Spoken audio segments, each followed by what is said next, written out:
So Dr. Geetika, lately I was reading in the newspaper that when you put the sunscreen, it goes in the bloodstream. So what are the kind of sunscreen? There are so many different information about it. Absolutely, Meeta. There's so much information and there's so much controversy regarding sunblock usage. In fact, there's also controversy, which was true, that sunblocks do hamper the coral reef, as simple as that.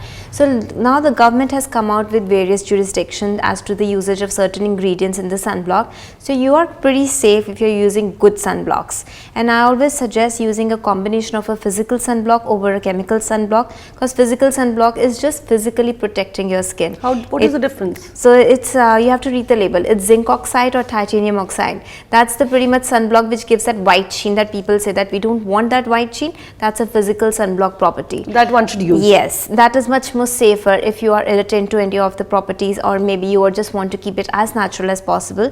But when it comes to chemical sunblocks, there are ingredients which are very safe. So even if you're using a moisturizer or even a lipstick, that's also going back into your bloodstream. But how much of that is okay and how much of that is not okay is still being investigated. But if you're using a good product like Avene, Bioderma, Kula, these are all dermatological recommended sunblocks. I was coming to it. Please say some brands. Absolutely.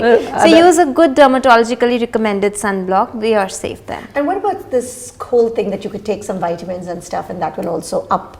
So these are very natural. In fact, they have lycopene extract inside and also a lot of vitamin and antioxidants which protects your body from inside. I would suggest that to anyone who's going on a beach vacation or maybe has more sun burning issues happening with them. They can just pop in those pills. They are available very easily in the market. So lycopene and?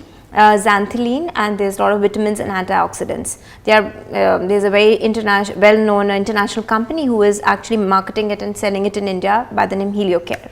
Thank you. Yes.